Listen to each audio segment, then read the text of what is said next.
Yo, yo, yo, what's up, everybody? Thank you for tuning in to yet again another fantastic indie creator interview. It is your Capes Crusader, Cody, and we are keeping it geekly with our two new friends, Sarah and Alston. We're here to break down issue 1. I just had a glitch myself. And we're doing a launch party. Let's get it started. How are you two doing? Welcome to the stream.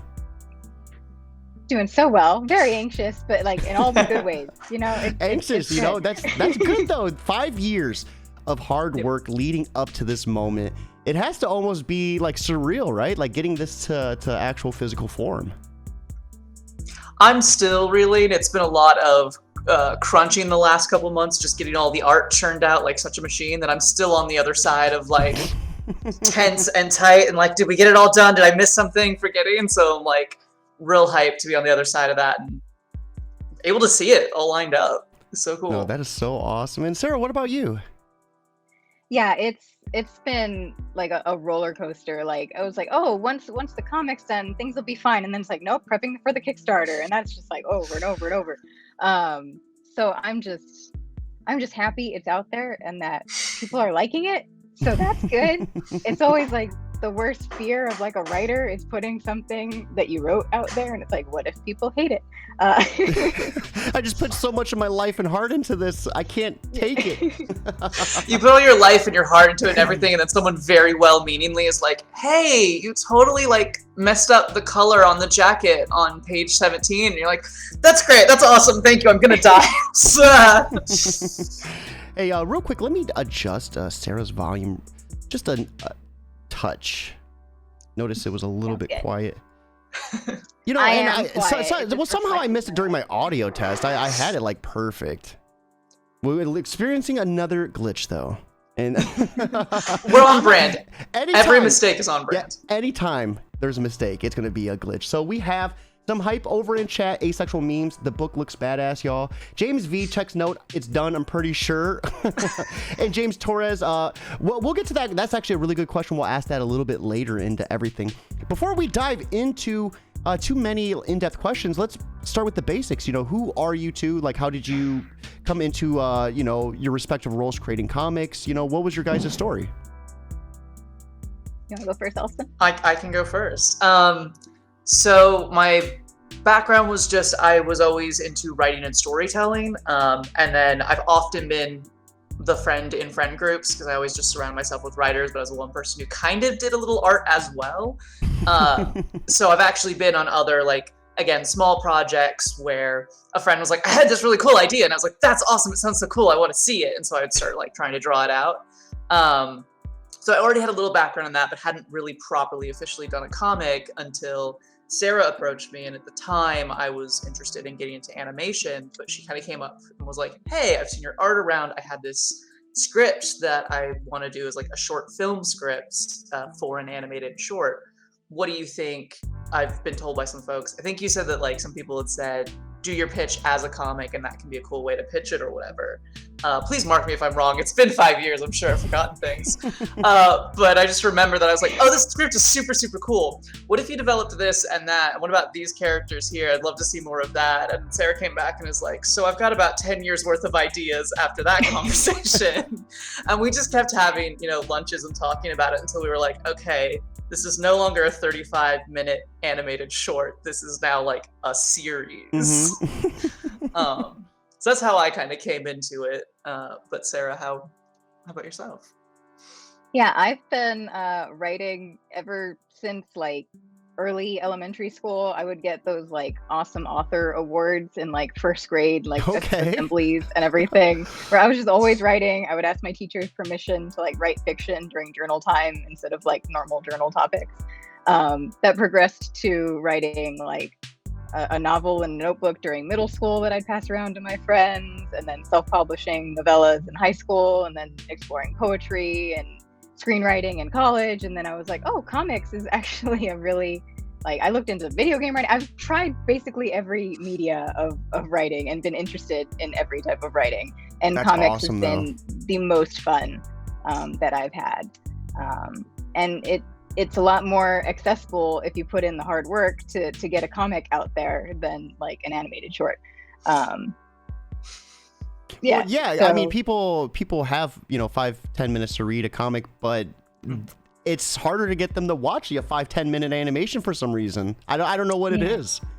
Oh, it's harder, and then the actual work behind it, like not to undercut comics, because comics are a lot of work, but animation is just the hours you have to put in to get like a few seconds of animation is insane as well. So comics are a really good bang for your buck, I feel like. So Sarah, how did you feel when you finally found your artists after having all these years of accumulated work? It had to have been an awesome day for you. Oh my gosh, yes. And Alston's just like the best person. I'm going to gush about Alston. I freaking love you so much. You're the best creative partner. We work really well together, and especially because neither of us are good at taking compliments, but we can hype each other up really well. So that works. We can, but this is cheating because you're the writer, so you're really good at hyping me with words, and then I'm over here like, Sarah, good too. I love working with her. Not fair at all. I saw like this one like picture that you had posted like on Facebook or something. It was this like there was this girl, and she had these amazing wings and these like cool sneakers and hair and everything. And I was like, and I literally just put a comment on that like, hey, do you want to like work together on something? That's all it took. Yeah. Look, I'm just always down to clown on a project. I'm just ready. So we have Joseph Torres. Oh, sorry. No, yeah, go on. We have Joseph Torres saying blush, Alston blush. And then asexual memes. I fucking love Alston. They have the dopest hair. Yeah, I got, I had bright neon yellow hair for a hot second, and I miss it. Now I'm back to just being a brunette, and I feel lackluster. I'm gonna be honest. Hey, you can do a lot with brunette. Don't undercut that. But thank you. I put a lot of money into this, so I'm glad it looks good. We can have we take a few seconds to have a little bit of a glamour shot. It's I headphones off. I'll do the 360. That probably cost a pretty penny. Holy crap. It's once a year, my birthday gift to myself is like getting it professionally done, and then when it all starts to fade out, it's like box dye for the rest of the year. Hey, whatever colors. Happy birthday. Well, we just celebrated my daughter's 10th birthday yesterday. My birthday, my 33rd, is coming up in a week. Heck yeah. Congrats. Hey, lovely. I love a Virgo. Yeah, thank you. I'm taking the day off. That's my birthday present to me. But speaking of taking days off, we're not taking a day off right now. We're getting to work, and that is me interviewing you guys. Let's get back on track. I am very, very interested in how this creative process looks like between you two. Sarah, you come up with the script. Also, you do the art. How does that work? What does that creative process look like? So it's kind of still evolving as we're going on, because we're learning the intricacies of print versus when we were originally working digitally. But yeah, basically I would have like a really rough script, doesn't even lay out like panel ideas or anything, because I don't pretend that I know more about like how it will visually look than Alston. Alston will kind of come back with like a panel layout, and then it kind of gets like smushed together with where like the writing's done, and then we're working out like panel layouts and seeing the thumbnails, right? And then that's getting more into your stuff there.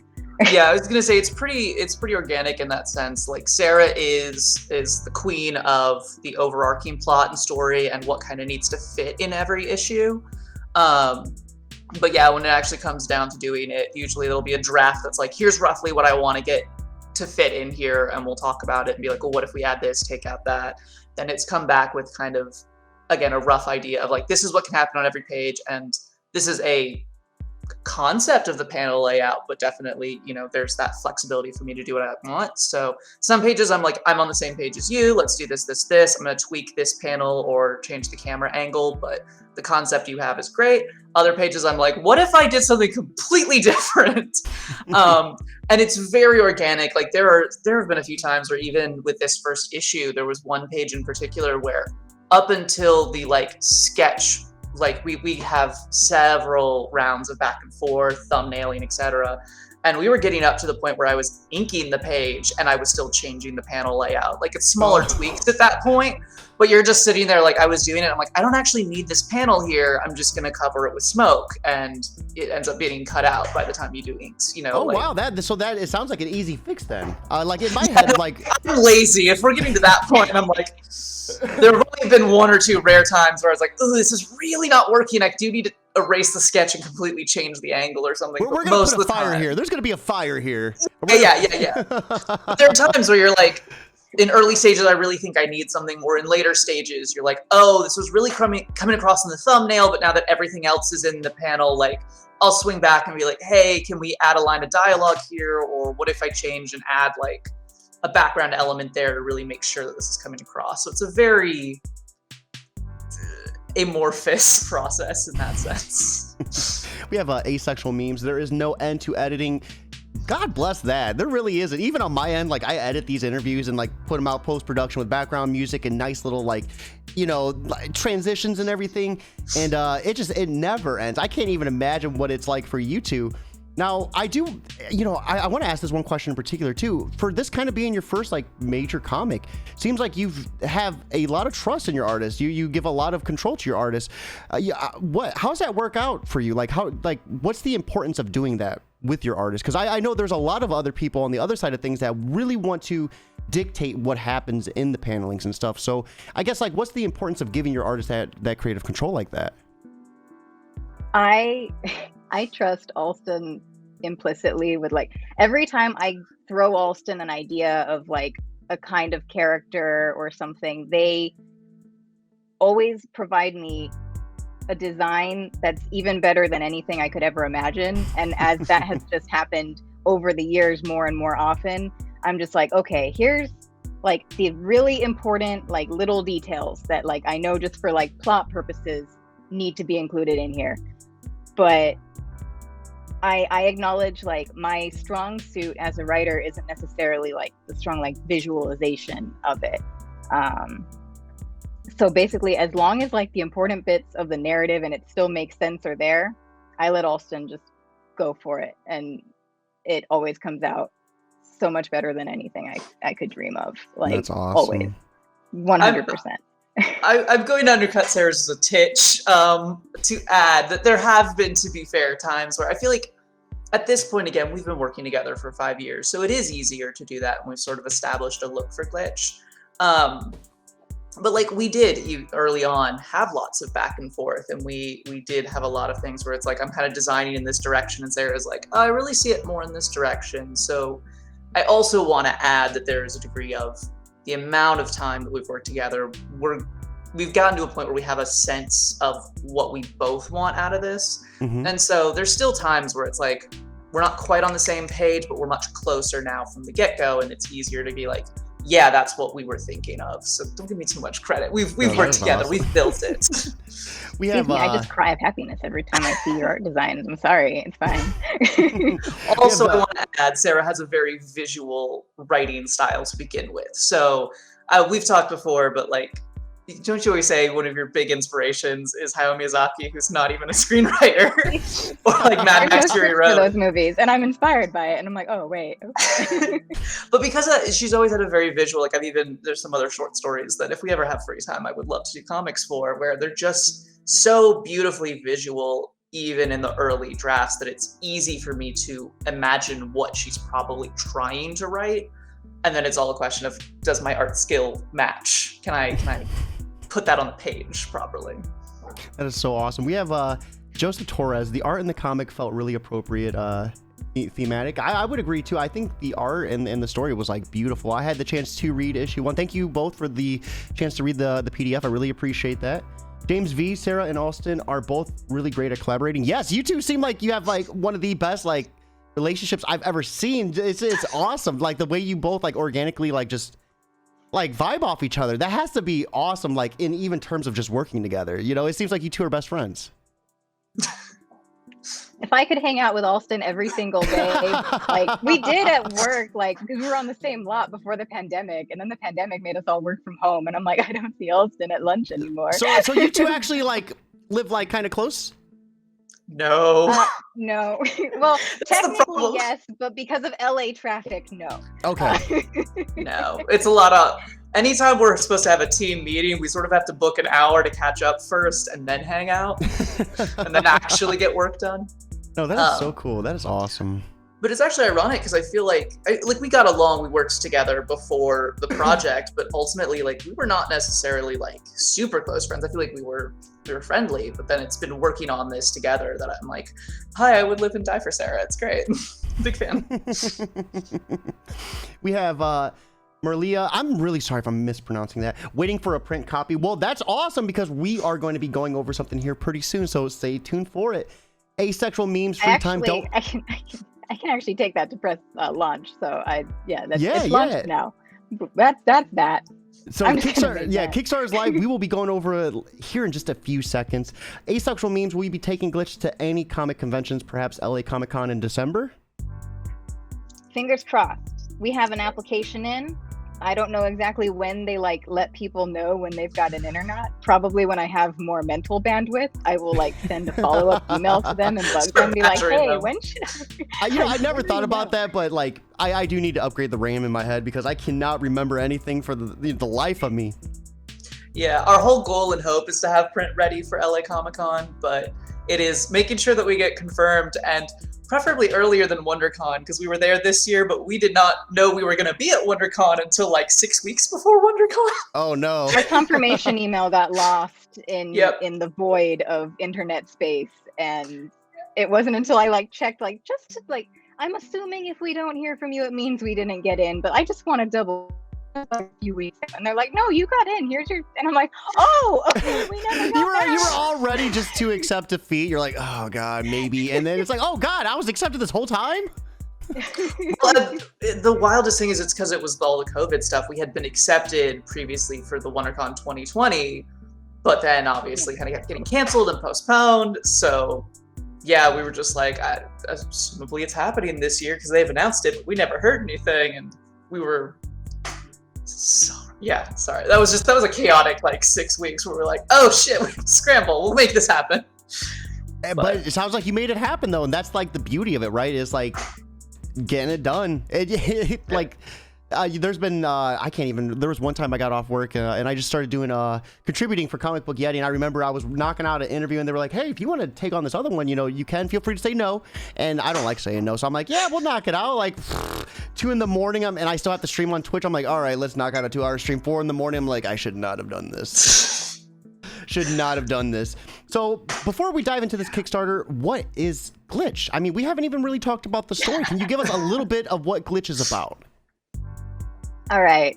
It's first of all, like tagline, young adult, post-apocalyptic, solar punk adventure.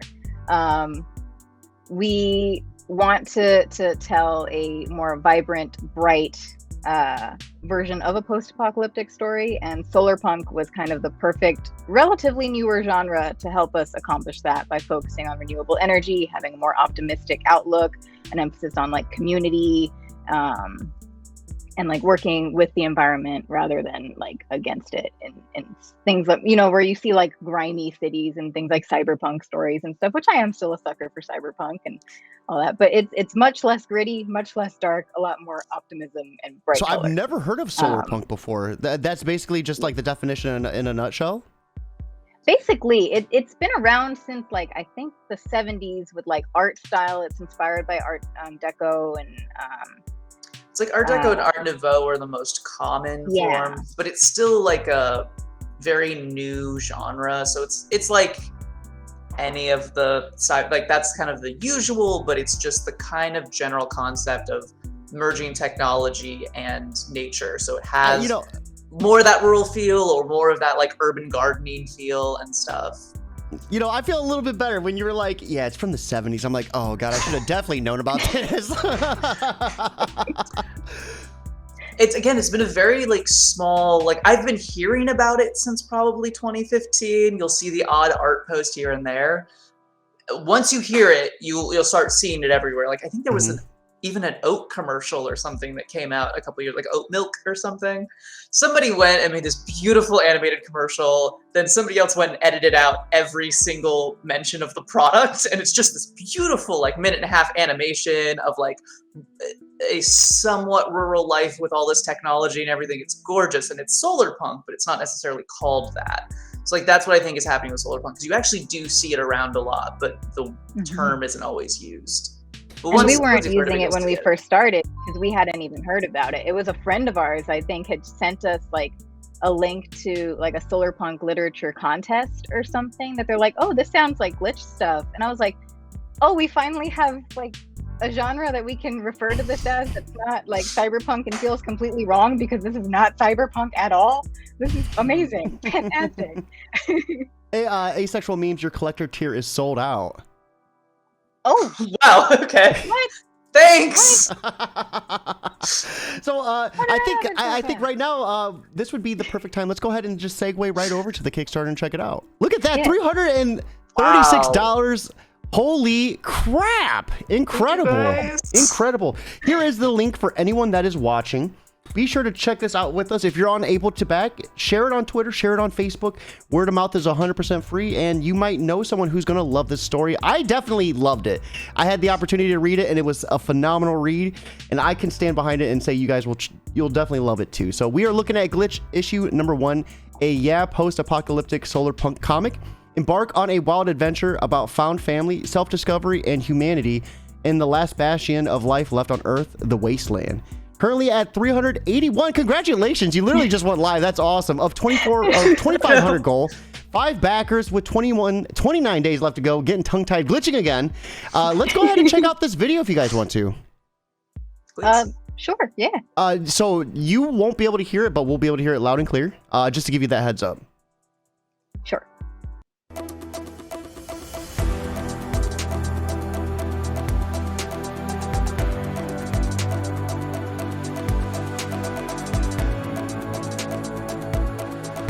Oh wow, it just went up again. That was awesome. Holy crap. Hi, I'm Sarah Lando. I'm Alston Novak. And we're the co-creators of Glitch. Glitch is a young adult, post-apocalyptic, solar punk adventure set in the Wasteland, last bastion of life left on Earth. Our story is post-apocalyptic, but we were always frustrated with how kind of gritty and dark that genre can be, so when we worked on Glitch, we decided to make it a much more kind of bright, fun, colorful version and take on a post-apocalyptic world, with a real emphasis on solar punk. When we learned about solar punk as a genre, we were like, oh, this is what we've been writing. It's got the renewable energy and emphasis on climate change. I really want to spread that awareness in a fun way that's accessible. Along with our overall theme and attempt to be really bright and fun and colorful and really focus on renewable technology, we also thought it was a really good reflection of the desert itself. You can find so much joy and fun and vibrancy even in what feels like a desolate wasteland. Death Valley is surprisingly one of my favorite national parks, which most would be like, Death Valley, it's just a desert and it's hot. I've been traveling to national parks with my family since I was 5-6 years old. Deserts can be just as beautiful and magical as something like a forest. We really hit a wide range of characters and locations. We have a lot to cover in a really short amount of time. So there's a lot of variety. You get to see everything from like the rocks of the wasteland to several different facilities. You get to see so many characters right out of the gate, from Ari to a bunch of the characters from the Cactus clan to the elusive Knight Rider. So it really gave me a chance to kind of try a little bit of everything that makes the comic really fun as we go forward. So who is Zephyr? Zephyr is Ari's Oh, you got a BFF. plushie? He's an adorable and resourceful desert kit fox. I love Z so much. Look at him. For real. Look at him. Oh, I'm so How glad. can you not love him? Glitch He's the is best. The detail of Avatar: The Like, Last is it Airbender, completely, but like, with the like Stereotypical to have action an adorable animal adventure sidekick? Yes, silliness but I don't care. of I want one. Thank you so much for supporting our comic and helping to make our dream a reality. We don't like have an official Glitch comic plushie yet, but the hope and goal and dream is to one day So awesome. have a So Zephyr, awesome. official Zephyr I have plushie. my eyes on makeshift, but I would like for us to like build up our audience a lot more before like doing something like that, because I was like, I want one very badly. I have the nice one that Alston gifted me. It is like from a zoo or something, so not officially yet, but one day we'll have our own kit box. Hey, you could have fooled me. The illusion was just broken. We have I'm sorry. asexual memes. Sarah's smile right now is everything. Devin Shee throwing some hearts in chat. We have James V. Hopefully we can have a Zephyr plushie in the future. Yeah, 20% of goal in under an hour. How insane. You guys are just insane in chat right now. How are you guys feeling? This is almost a fourth of the way through. Like, how are you guys feeling right now? Trying to see if I'm sleeping. Am I awake? This is I'm getting nervous because I'm like, oh, we got to get the stretch goals ready now. Okay. All right, so let's check out the story a little bit. Glitch, no one knows what happened to the old world. So welcome to the Wasteland. Glitch is a young adult indie comic about a post-apocalyptic world where the desert is just as dangerous as the people surviving in it. Our goal is to reimagine the post-apocalyptic genre by focusing on themes of environmentalism. I think I got that right. Did I get that right?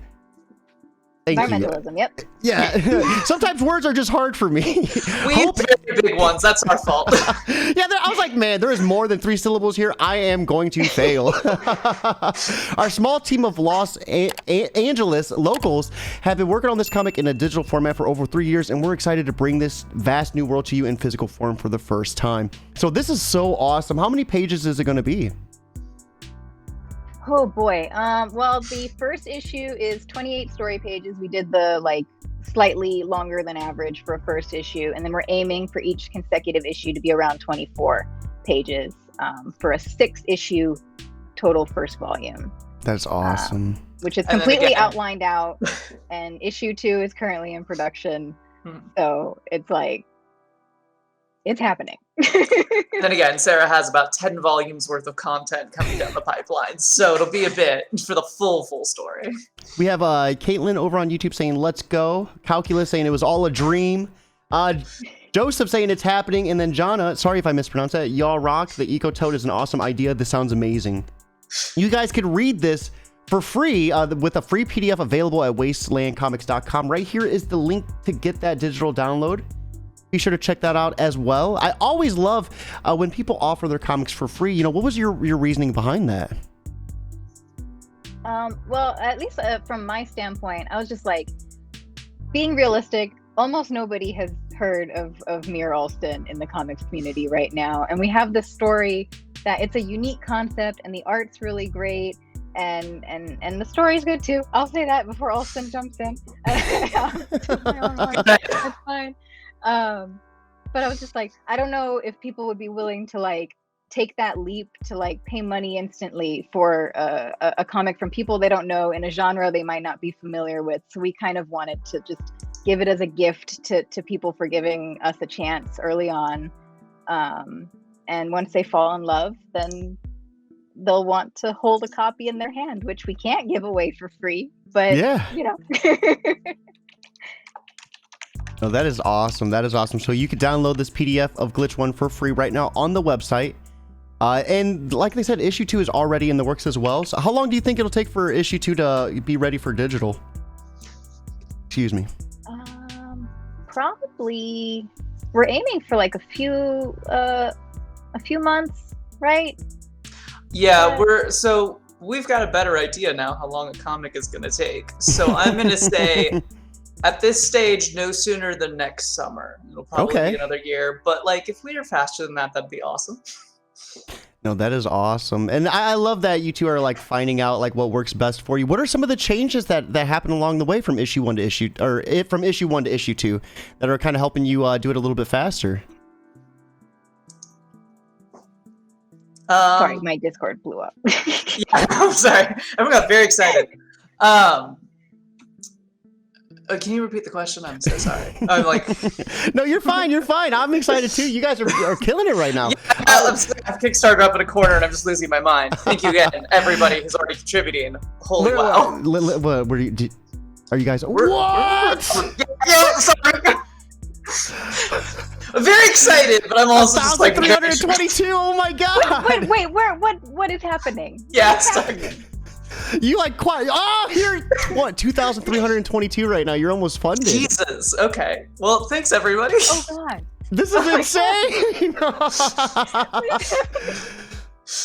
So I was asking what you guys did differently from issue 1 to issue 2 to help you streamline the process a little bit faster. But holy crap.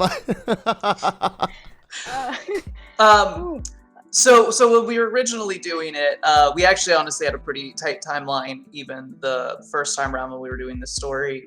For working on issue 1, digital and print has just very different technical differences between the way you do art. In a lot of ways, print is a lot less forgiving than digital.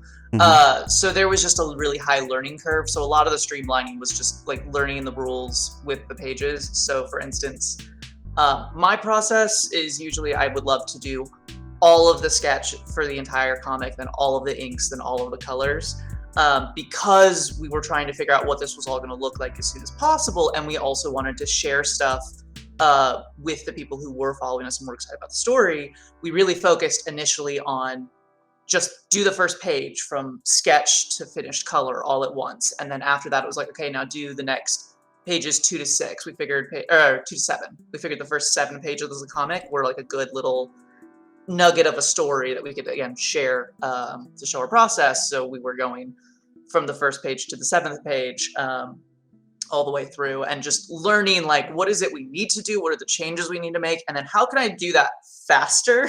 Because the first page like alone probably took several weeks to do 1 page. When we were doing pages 2 through 6, it was like several weeks, and then by the end there, when I was doing pages 8 through 28, it was like, all right, we have 2 months to do all of this, let's go. You know, I find myself too, like, for whatever reason, that like brutal time frame is like what makes me work the best. Like I was just telling someone on Twitter, we were talking about like, if you could do what you do for full time, would you? And I wouldn't quit my job because like it forces me. I'm like, okay, well, I have to go to work. I have to get this done or I won't have the opportunity. When before, if I had that whole day free, it's like, I could just get it done whenever. And then I normally don't, it's like a struggle for me, like not having that focus. Yeah, there's a really careful balance. We've done a lot of different iterations of how we were releasing Glitch, and I will say there were a few times where the crunch was too tight, and you do get to a point where you're cutting quality corners. Yeah. But you do, if you find that right balance, then it's just tight enough that you're not getting hung up and spending like 6 hours on a single page, like sketching a single page. You're like, nope, I got to get moving. But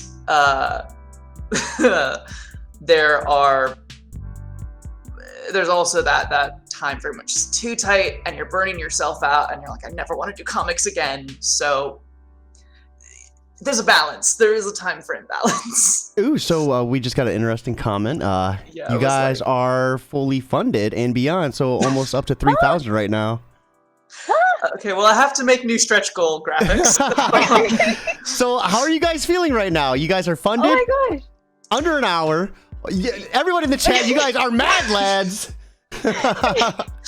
Yeah, I was like, congratulations. I'm having to like close tabs because there's too many. I'm squirreling everywhere, but it's very exciting.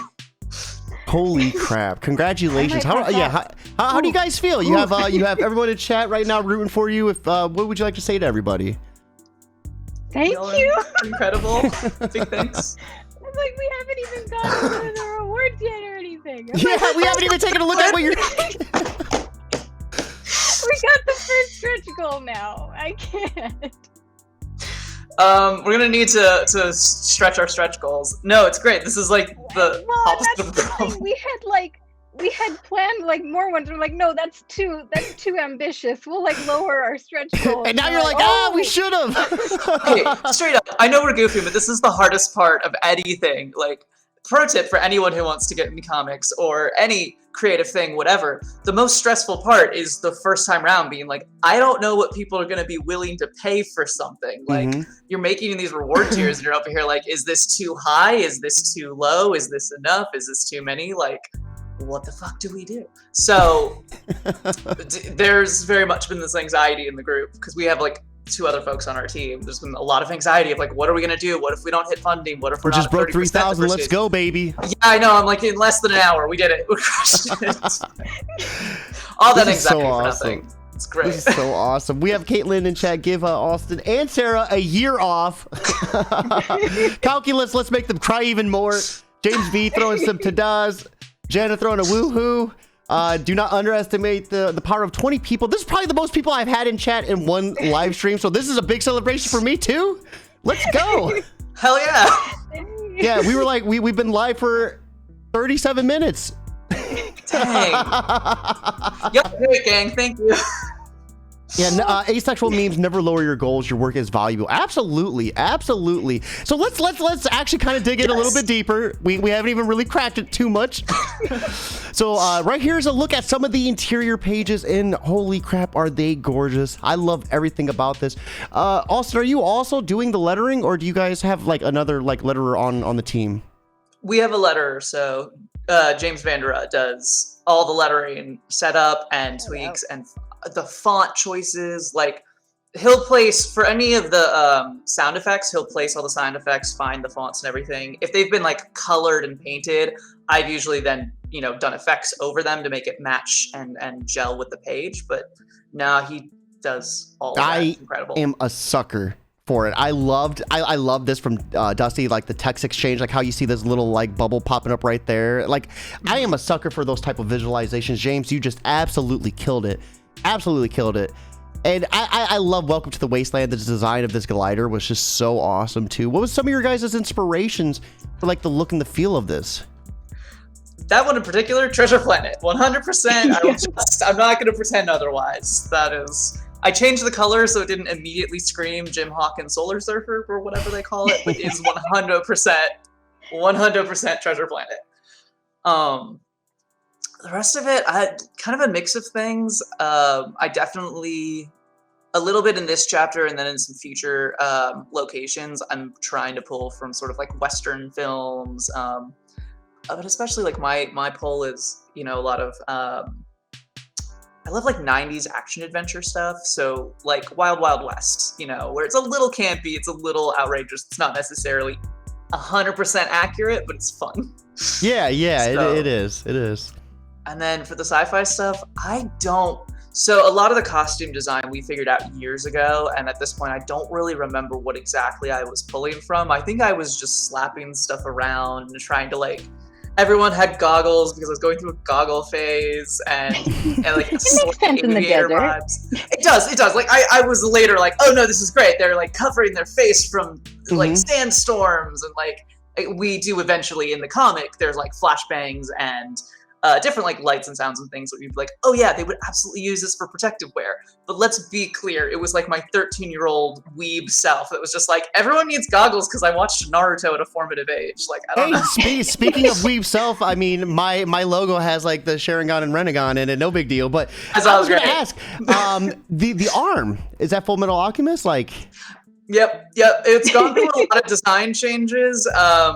But it always kind of keeps coming back to a very FMA look, and I'm just like, let's lean in at this point, because, yeah, I love it. There's going to be a speaker in the hand, too. Yeah. There's a lot of little tech things like that we, you know, the aesthetic is always constantly changing, especially because there's so many in-universe, there's so many influences and groups and pockets of people who are very insulated because of the setup of the world. So there's a lot of changing aesthetics as the story goes on, but it's always fun to just like, to jam the little like pieces of tech inside. Or I think later she like pops open, like has keyboards and stuff. Like, especially with Ari, it's always like make everything cool because it's a comic, but practical because in universe she's got like 14 things jammed in that arm. So we have James being a little bit modest over in chat, just highlighting Sarah's work and Alston's art. I want to say I think letterers are extremely like undervalued in the industry, and if a comic has bad lettering, it is hard to read. It doesn't matter how good that story is, doesn't matter how good that art is. If it's hard to read, you have to force yourself to read it. And I never felt like, when I read this, it was all just like, I got to the end and I'm like, wait, it's done? Like, I thought I had more pages to go through. Like, what? You'll have an issue 2 eventually.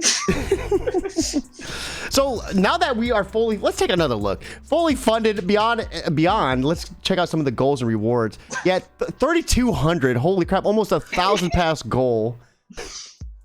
Thanks, guys. That is so awesome. That is so awesome. I appreciate how red Sarah goes. It's very delightful. I'm going to hug Zephyr real quick. I just like go Kyle Ken right now with happiness. So let's check out some of these goals. We have a limited edition variant cover. Yes, Al so is fantastic. I love Al. I love Al too. Just picked up a copy of Husk not too long ago.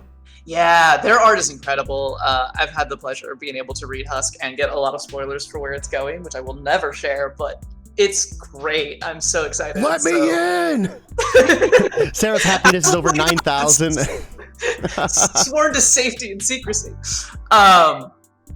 But yeah, they were incredible. So we immediately, when we were like, oh, variant covers are one of my favorite things with comics. I just love getting to see characters and stuff in other people's art styles. So we were immediately like, hey, any chance you would? And they were like, yes. And I loved it.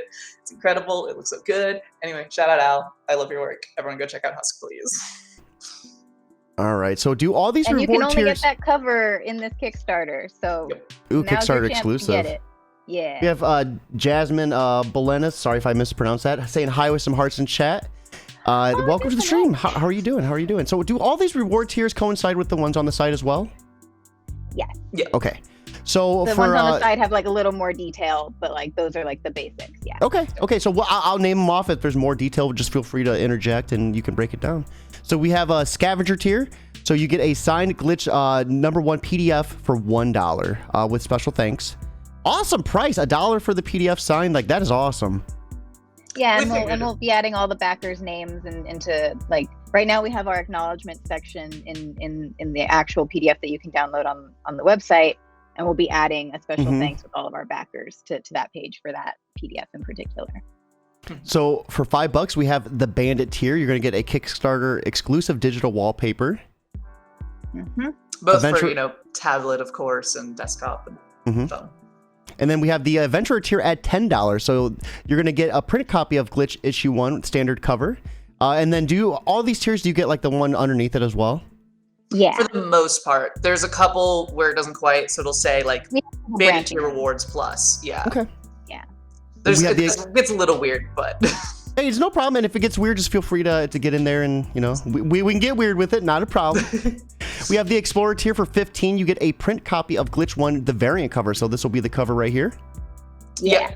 Awesome. So $5, that's awesome. I always love when the variant's not super expensive. Like it's just a few bucks more.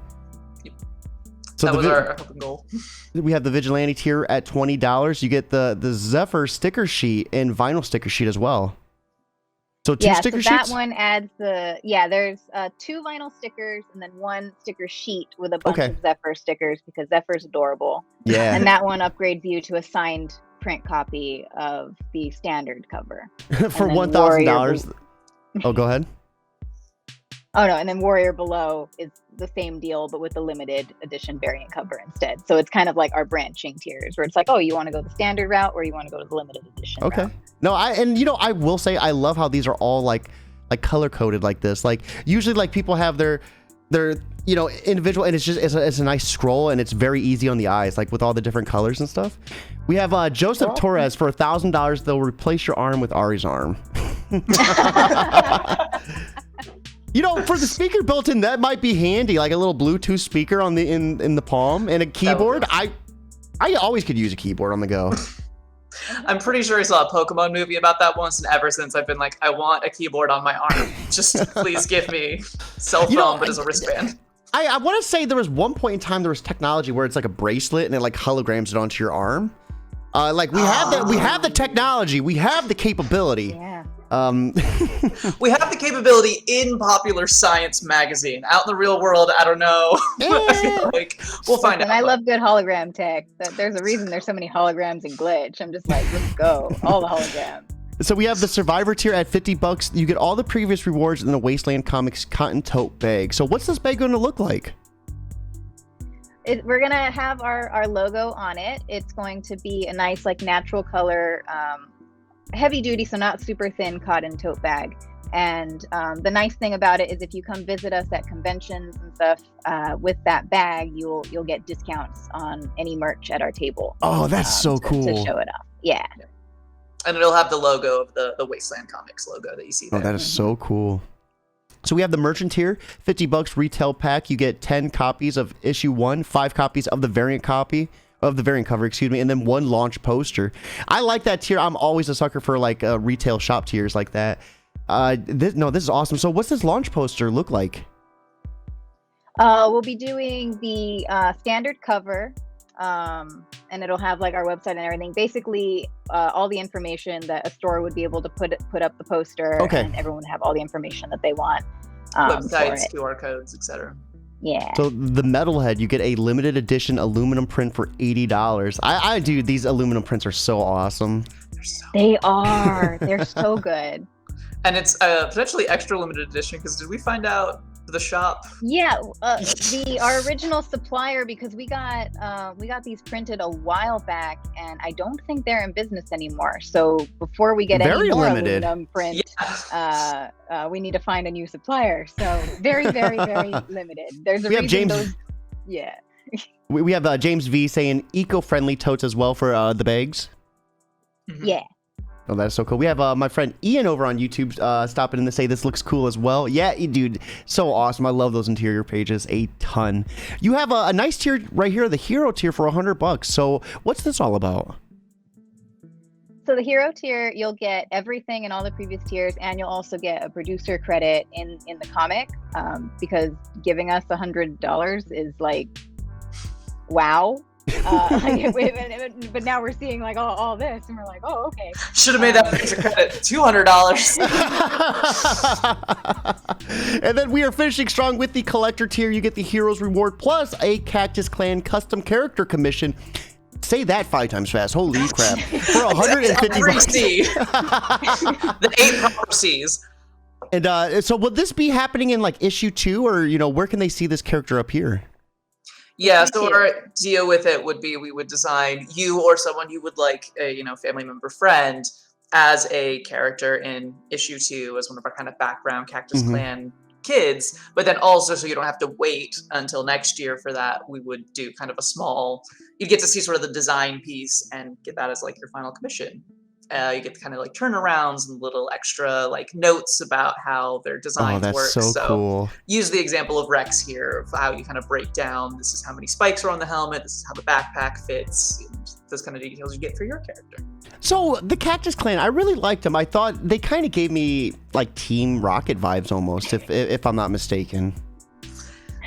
1000%, yes. No, that is awesome. Yeah, that the is Cactus awesome. Clan started off with a much smaller role, and then Alston's character designs were way too good, and I'm like, they can't be small. Like, I need more time with these people. You gave me a group of like rebellious teenage punks and tried to say they were going to be minor characters, and I went, no, they're not. I love the cactus theme. It goes like hand in hand with the desert. Like, it's perfect. It's perfect. Yeah. That is so awesome. And I know there was that comment earlier about collector tier apparently being sold out already. We will be having like social media. It'll be announced on social media. Backer milestones. We'll be having raffles for more commissions. It's just that when we're including those limited edition aluminum prints that we have a very limited amount and they're part of those tiers. Yeah, you guys are 100% sold out of it too. Congratulations. That is so awesome. Let's take another peek. Yeah, wow. No, yeah, 3,200. That's insane within an hour, under an hour. We're going to have to announce our next stretch goal. Oh my goodness. Any ideas? Anything you can maybe give us a hint about? Yeah, well, let me double check the sheet. What was our like one? I thought I wouldn't have to look at it in a while. Our stretch goals changed a couple times, so you know what? Let's go over the add-ons, and then what we could do is kind of when we get there. So the add-ons right here. Checks. You have the launch poster for $5, button set for $5, and then character art prints, $10 each. And I love these little prints too. Right here, this is like one of my favorites. Ari with Z. Z is such an awesome and cute character too. He's so great. I'm so glad those he's are gone nice over well. 8x10. Mm-hmm. I love that everyone loves Zephyr because I did not draw animals before this comic, and then Sarah was like, "You're gonna," so I'm having to get good. So with the button set, they get all these buttons, or is it like a set of 3, or how many buttons can they expect? All the buttons. Wow, that is a great price for $5. Holy crap! Yeah. And then we just right want here, everyone to love our characters. Please enjoy them. $15 each for landscape prints. Who are we seeing right here in this? This looks like an interesting cast of characters. Yeah, those are some teases to characters to come, and it's also what the print for our aluminum print is, but this is like a standard paper, like nice paper, but still not aluminum print. We've got Ari, of course, and then behind her... Looks like they're on an airship. They're on a sand ship, which hovers over the desert. It is phenomenal design that Alston has that I'm so excited for people to see. I love behind it so her much. Is Captain Maximus Glute, where my dad humor started coming in. Captain of the Brass Booty. Yes, Captain of the Brass Booty. Beside him, to our right, his left, is Dusty, who's been kind of Ari's like father figure since I'm getting into issue 2 stuff. Anyway, I was like, spoilers. This is her father figure. I could edit like a big like beep like over there. And then to Max's right, our left, is Alexander Glute, Max's son, who's around Ari's age. Dusty kind of seemed like a dick. I'm gonna be honest. From what I read, you don't get the best first impression of Dusty. No. No, Dusty is so loving and important to my heart and soul. Ari is not the biggest fan of her father figure. That one. But that's okay. It's okay. He's great and perfect, and he's never done anything wrong in his life. So. We have James over in chat. Dusty, derogatory, like parentheses, derogatory, my beloved. Look, I am a Dusty apologist, and that's fine. You know, I'm a huge lover of cats, so I love this $50 pet commission comic cameo. This is awesome. That was a special request, Alston. So when we initially announced the character commission tier, I immediately had all of my like aunts be like, "So you realize we're going to sell that out instantly because we want pictures of our dogs?" And I was like, "Well, don't do that. Hang on." So we created this special one, and I don't know if we've officialized it, but I'm gunning for a little gang of miscreants who roam around the wasteland. Oh my pets. God, that would be so awesome. Are they gonna be like human like wear like little jackets and stuff, or are they gonna be like a pet cat like? My bias, we'll figure this out. So I promise nothing at this stage, but my bias is I didn't read Warrior Cats as a kid, but I've gotten very into Warrior Cats animatics as an adult, and I feel like they should have like jackets and goggles and scarves. Yes, and a switchblade, a comb switchblade at one point. To put the whiskers back. They have to like use it on each other because you put the switchblade in your mouth and then you comb another cat's hair or something. We'll figure it out. But we have Joseph saying Dusty not making the best first impression is a very Dusty thing. Yeah. Yeah, it is. So here is some of the stretch goals, and we are already at the first one. We're close to that second one. So at 3,000, all backers are receiving physical rewards, or all backers receiving physical rewards will get an additional holographic sticker of the Knight Rider. I like the Knight Rider too. I thought the Knight Rider's like first like entrance was like it's like holy crap, what is this person capable of? Then he's busting out guns, shooting things. It's like, oh my God, like Knight Rider, what are you doing? Chill. They're very different than the Cactus Clan, and our goal was like for you to be like, why is this person with the Cactus Clan? You have the Cactus Clan who are just some kind of snot-nosed kids with a grudge. It's very, to my mind, like West Side Story vibes, but even younger.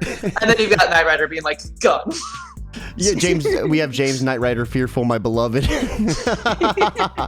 So at 3,500, all backers receiving physical rewards will get a magnet featuring Glitch One's standard cover art as well. So the cover art of cover A.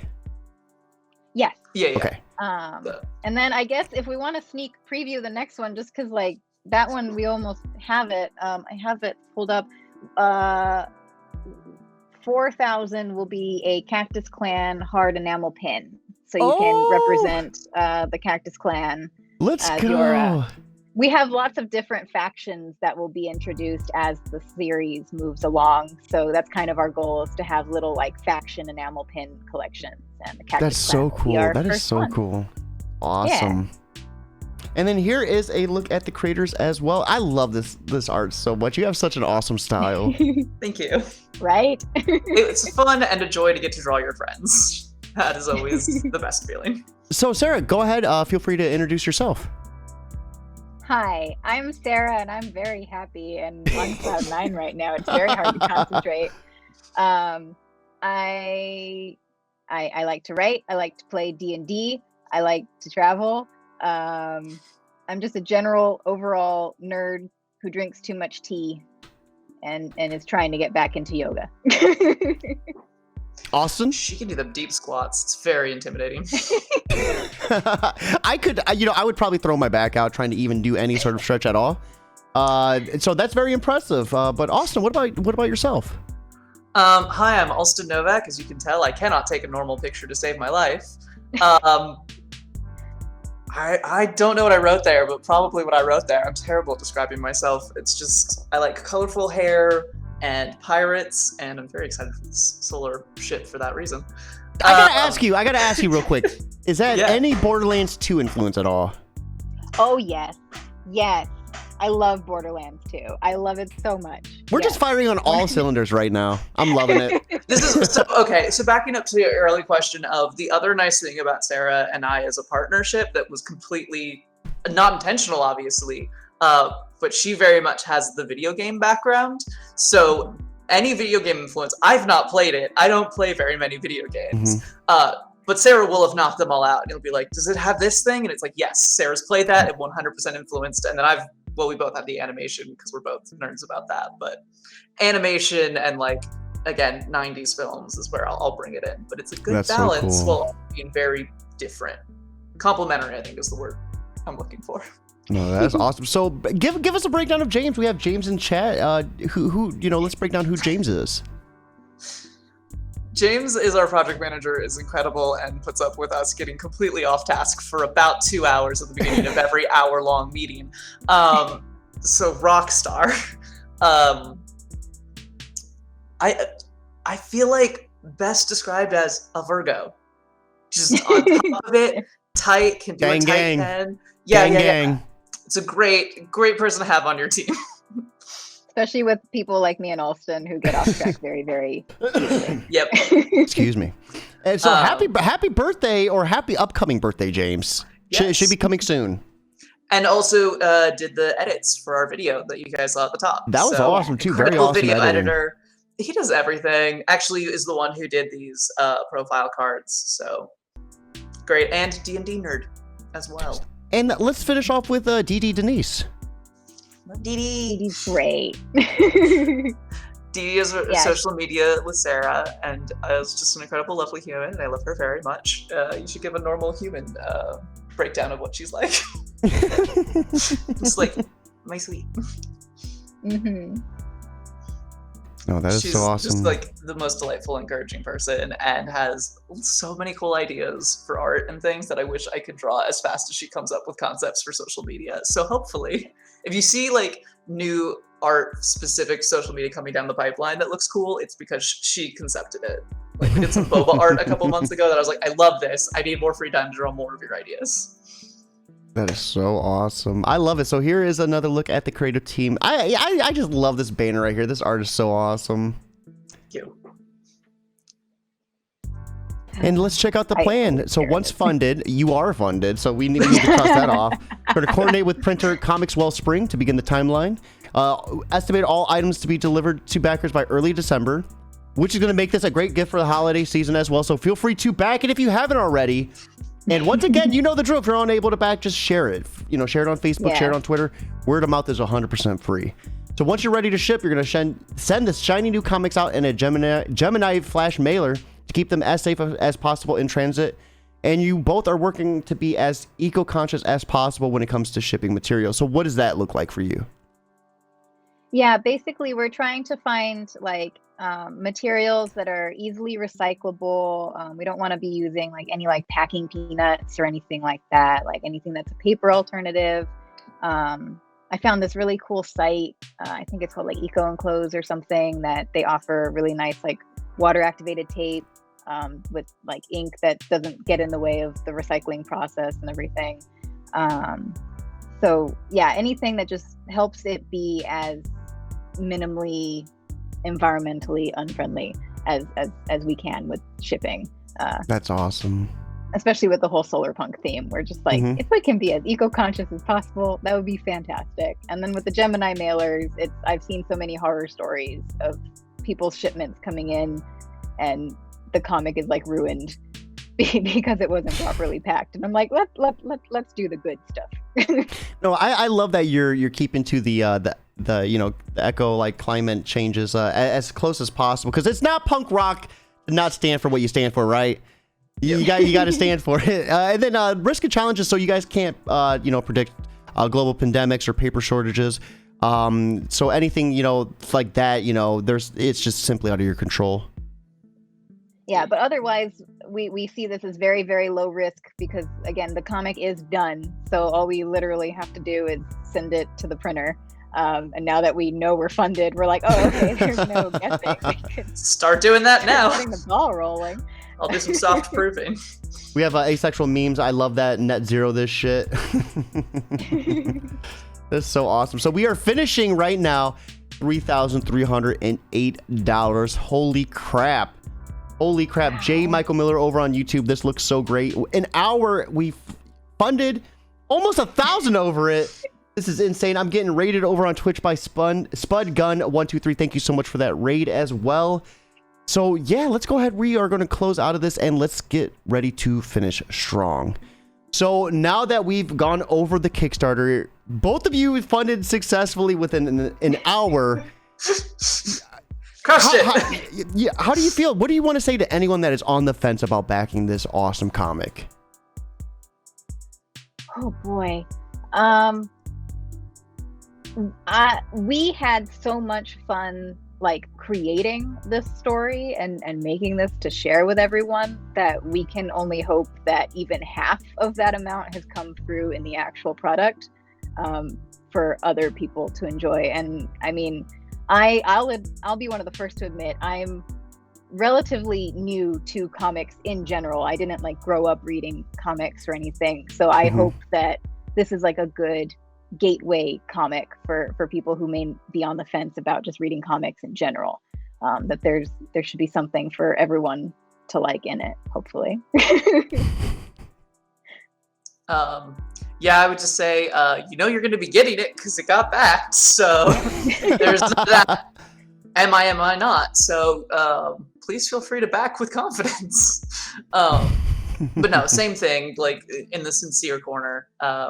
I obviously again was weeb and read a lot of manga, but I didn't necessarily enjoy Western comics growing up. I'm really liking the new era of them, and hopefully same thing, if you're not necessarily a comics person, this might help bridge that a little bit, because I think it's really cool and really fun, and I really also like the story and can't wait to share more. Issue 1 is very cool. I'm very hype about it, obviously, but really issue 2 is where it's at, so get on this journey, because I'm very excited for the next issue 3, actually. Well, issue 3 might be the one. I was gonna say, we're getting a little ahead of ourselves, but issue 3 is where you start getting all the Mad Max Fury Road influence. So yeah, I'm gonna have to add a bunch of bleep into this. It's just gonna be one long bleep.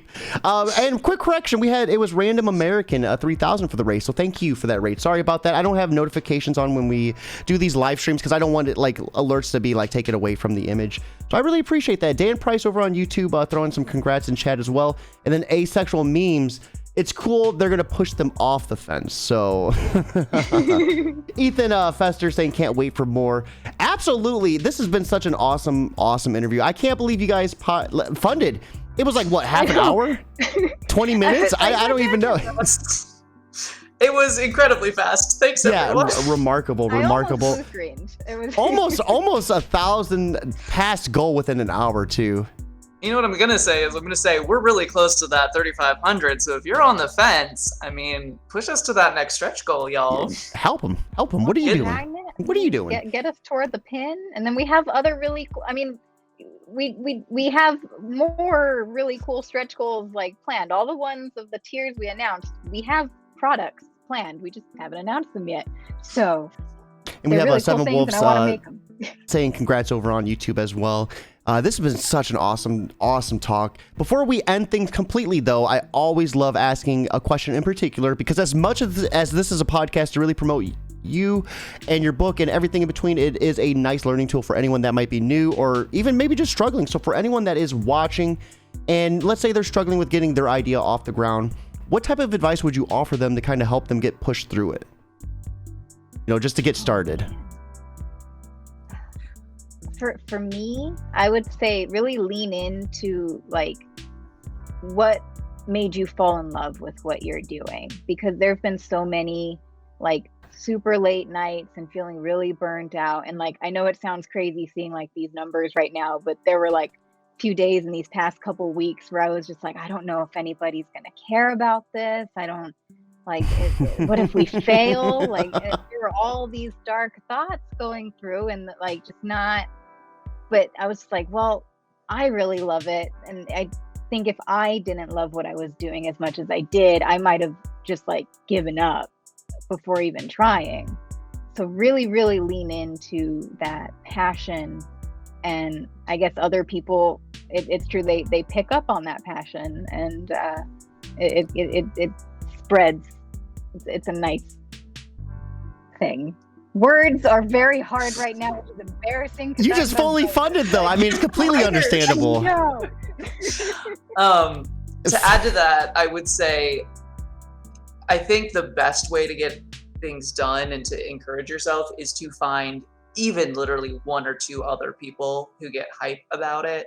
The most writing I've ever done at any point, was when I was part of a writing group where it was just 4 of us that met up once a week. Or like, the reason Glitch gets done, to be quite honest, is because even if nobody else cared, even if nobody funded us or nobody was following us on social media, every time Sarah gets hype, I'm like, okay, I'll do the next bit. I'm really excited again. Okay, like no matter how wiped out or like beaten up I get over a thing, I'll turn it in. Sarah's like, it looks great. I'm like, I can do another one.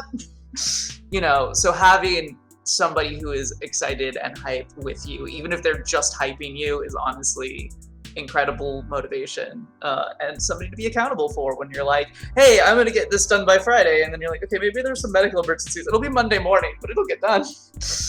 No, the ability to have that is just remarkable, right? The ability, because it's like what'll push you when it's hard to push yourself. Like, you get out of bed and you're like, I gotta get out of bed a little bit quicker. I have someone else relying on me to get this done, and it just adds that sense of urgency to it. And that is so awesome. I appreciate it. That is such remarkable advice. We have Seven Wolves, the power of Elboldian Bond. I probably way butchered that word. I don't even know. I'm sorry. There's multiple syllables. That is not my strong suit. But with that being said, this is a perfect time for us to wrap it up. I cannot believe we had you guys get funded in under an hour. Congratulations on that. And where can everybody find you? Like, what are your social media platforms? Where are you guys most active on? Gotcha. For the comic in general, our big hub is wastelandcomics.com, but you can find us on Twitter at Glitch Comics, Facebook is Wasteland Comics, and then Instagram at Wasteland Comics. Wasteland Comics was taken on Twitter, which was very annoying. But it's been kneecapping us the whole time. But if you go to wastelandcomics.com, you can find all of our socials there, so you don't have to like memorize them. Yeah. And then I'm Alston Novak everywhere on the web. So I'm on Tumblr, Twitter, Instagram. I'm technically on Facebook, but my Facebook just tells you find me on all the other sites. Mm-hmm. So yeah, my Facebook's mostly like personal, like family and stuff. But I'm on Twitter at SR Landauer, which is hard to spell, but my name's right there. Should have added Novak, but Joseph saying your entire D&D group is here. How does that feel? And asexual so memes, you're officially over 1,000 over goals. So officially, like within an hour and 15 minutes. Goals are done. Okay. Yeah, let's go. Congratulations. I think right now is a perfect time to end it on such a strong note. Everyone watching, I hope you have a fantastic Monday night, but most importantly, keep it geekly.